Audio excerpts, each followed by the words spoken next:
Well, hello there, friend. Here for another exhilarating episode of Music Business After Dark, I see. I'm your host, Jeff Lysyczyn, and it is my pleasure to continue this adventurous tour of the business we call music. Now, tonight's discussion is a companion piece of sorts to the last episode in which I talked about the corporate consolidation in the music industry and how it led to many drastic changes in the way we do business. There's no doubt that the business looks a lot different today than it did in the early 90s when I got my start. In this episode, I'm going to talk about how advances in technology have shaped how the music is consumed, marketed, and monetized. There's no way to comprehensively talk about every technological change that's happened, but I'm just going to condense it down to the short list of things that were the most impactful in my eyes. Perhaps we can continue this discussion in the comments below and talk about other advancements that I wasn't able to talk about here. So let's take a walk down memory lane, shall we? Our journey begins back in 1877. When a fella named Edison invented the phonograph, which was later updated by a guy named Berliner, who took the phonograph from cylinders to flat discs that resemble the vinyl albums that we have today. For perspective, here's what life was like for Americans back in 1877. Automobiles wouldn't come around for another 30 years. People didn't widely have electricity in their homes until 1925. Indoor plumbing wasn't common in rural areas until the 30s. But we had tunes, man.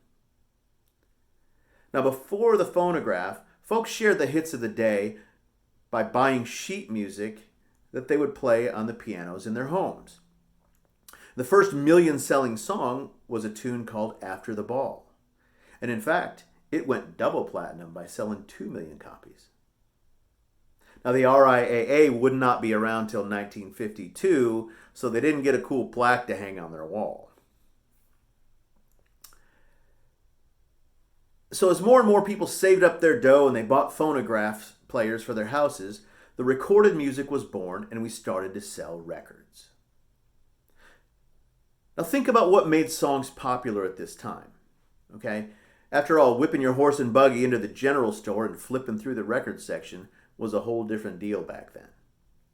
No, most people wanted to hear songs that they knew because they were folk songs that had been handed down for generations, or maybe a traveling minstrel show had passed through town and they heard them perform a song that they liked. That is until the 1920s. And that's when radio came around. Now, this fella named Marconi, he figured out how to shoot sounds across the sky and build these boxes that people could put in their living rooms that could pull those sounds down. Hard to imagine what that must have been like the first time people experienced it, you know? Now, some folks give credit to another guy, a guy named Tesla. Yes, that Tesla, for making radio happen. I'll stick a link below to an article that talks about that controversy. It's kind of an interesting story. And radio couldn't have happened without other advances from folks with names like Hertz and Bose. Yeah, those names sound familiar too, don't they? Anyway, so now people could crank up their radios and listen. And listen they did. Now, radio stations would play records, but in the beginning, they also had in-house singers and orchestras. And this is how people like Ella Fitzgerald, Duke Ellington, Count Basie, and Frank Sinatra got famous. And their records sold like hotcakes because they were on the radio. Now, the music publishers, they caught on to this. You know, they were worried about their business because they were selling sheet music. And now people were buying phonograph records and they were listening to the radio more and they were playing piano in their parlors in their homes a lot less. So they were selling less sheet music. But their answer to that was pretty creative. They instructed their staff songwriters to write songs for these stars that were on the radio. And those stars would in turn make recordings of those songs. So now the music publishers were able to make money from they made money for every copy of the records that were sold. And they also licensed the radio stations and gave them permission to play those songs over the air. And they collected money that way. And this was the birth of the twin towers of the music business, records and radio. And those are still the two best ways that publishers make money today. So we cooked along that way for a while, kicking ass and making names. See what I did there? The jokes still aren't getting any better, are they? Yeah. Now in the 40s, despite changes that World War II presented for every industry, including the music business, there were some great technological advances that occurred. A company called Ampex invented magnetic tape in the 40s. And this fella named Les Paul, yes, that Les Paul, was a guitar player. Lots of studio innovations, by the way, that Les Paul is responsible for. We could do a vlog just on the things we have today because of him. But one of the most important, if not the most important advance that Les Paul gave us was the ability to record on that magnetic tape in stripes, thus creating multi-track recording, right? Prior to that, you had to have the whole band and all the singers nail the track in the studio perfectly at the same time. Heck, in today's recording world, a lot of hit records are made with none of the people who play and sing on it ever being in the same room at the same time. It made the possibilities endless, and people's minds were blown. So the other biggie from the 40s was the long playing record, or the LP, that was introduced by Columbia Records in 1948. Now this meant that instead of one song on each side of a disc, record companies could release 22 minutes of music or comedy or spoken word on each side of a disc. And the album was born. Now, more songs on a record equaled more money the record company could sell it for. It also meant more songwriters with tunes on the LP who got paid for each copy sold. Now remember that, because it's going to come back around in a few minutes. Now, with a way to record that allowed musicians to be more experimental and complex, and a format to sell music on that gave listeners more songs per purchase, we rocked through the next couple of decades technologically. Elvis and the Beatles were born in this era. Then in the late 60s, when people started growing their hair, tuning in, turning on, and dropping out. Now, if you don't get that reference, go ahead and Google it and get your counterculture on. But during that time, along came the 8-track tape, and right behind it, the cassette tape. Now, these things were groovy, man. Compared to the sound quality of vinyl records, they both sucked.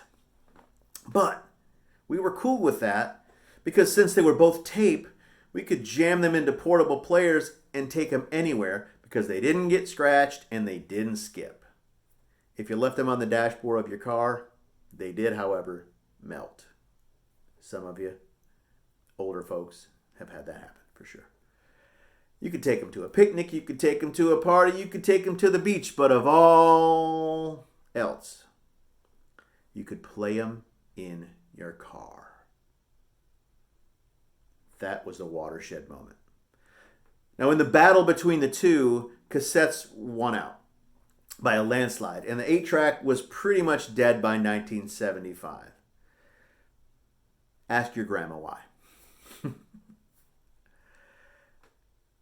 Now, I've got a lot more story to tell here, so don't bail on me, okay? When car manufacturers started putting cassette players en masse into their vehicles, everybody bought their favorite records all over again on cassette.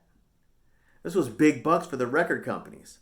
They got to sell that same record to the same person again in a different format.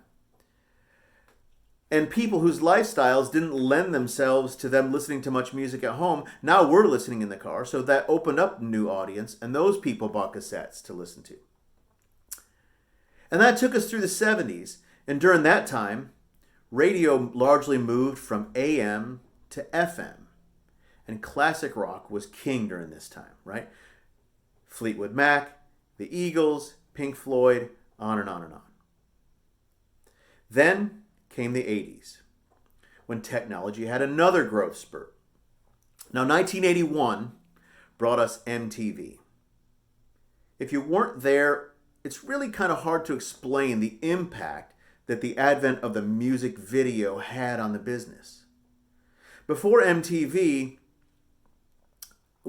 we didn't get to see our favorite artists. It's hard to imagine not knowing what Justin Bieber looks like. But we really didn't, because a lot of the album covers didn't even feature photos of the artists. Unless you saw them in concert, you didn't know. It was like radio came to life before our eyes. And it ushered in a whole new way to market music. And it also blew up the careers of a lot of artists, like Michael Jackson, Madonna, The Police, U2, Duran Duran, tons of others, okay? Now, 1982 brought us the CD. Like cassettes before them, CDs were portable and durable, but they brought digital quality to consumers. Now, once again, everybody went out and bought copies of their favorite albums, again, on CD. Because they sounded so much better than cassettes. Record companies loved CDs, because they charged about twice the price of a cassette for a CD, and they were selling those same albums again. The labels were drowning in cash. Now the nerds, and I use the term affectionately, they were hard at work in the 80s. People were getting on the craze of home computers. Now, if you could see those computers from the 80s now, you'd laugh your butt off at how primitive they were. But the smart people, well, they were working on a way to connect these computers with each other with this wacky idea they were calling the internet. Now, in 1990, they advanced the internet to a form that was the beginning of what we have today. Of course, the internet changed everything in every aspect of our lives. Those of us who are old enough to remember a time before the internet, well, we can appreciate that. But those of you who've grown up in the internet age, you'll struggle to understand, I'm sure, just how much it changed our lives. Now, every major technological change since has been because of the internet. The first iceberg is music pirating sites, the most famous being Napster.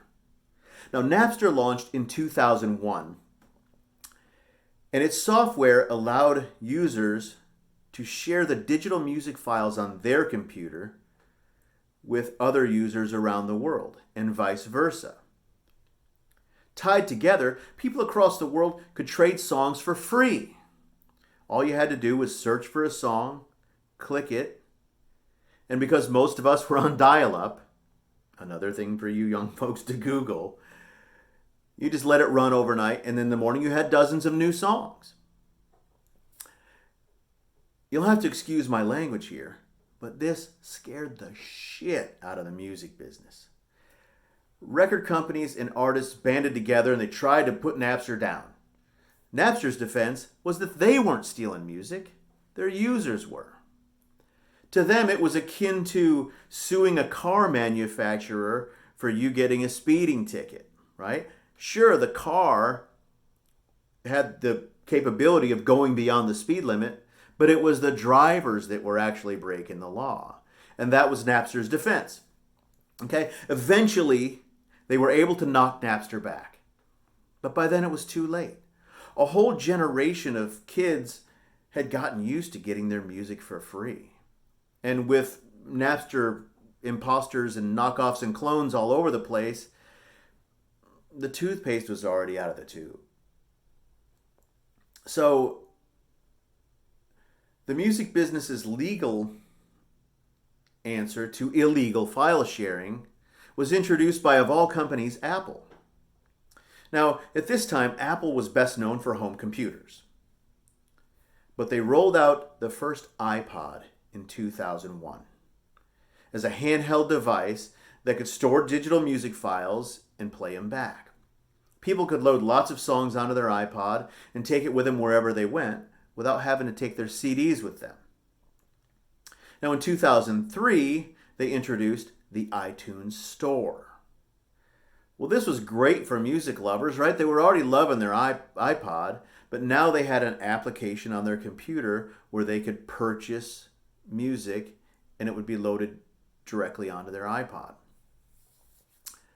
Revolutionary, really. Now, iTunes did a lot of good because it provided consumers with an alternative to illegal downloads, and iPods were very popular. They did, however, deal the music industry another blow that cut deep. See, with CDs, record companies were raking in dough by selling albums on CDs for like 16 to 20 bucks. They'd promote a few hit singles to radio, which cost a lot of money to do, and fans would have to buy the album in order to own those hits. With iTunes, fans could simply download the song that they loved for 99 cents. Now, record companies still had to spend big bucks to promote the songs to radio, but now they were selling a product that cost $1 instead of a product that cost 20 bucks. Ouch. Now, this is a complete rollback from the boost they got when the LP was reduced back in the 40s. Remember?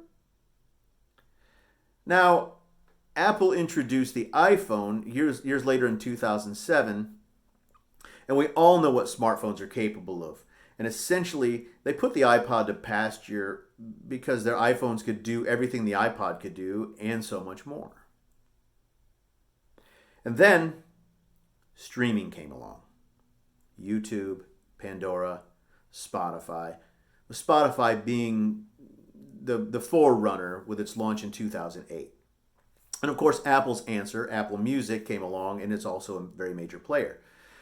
Now, with streaming, we get our music in a whole new way again. Think about it.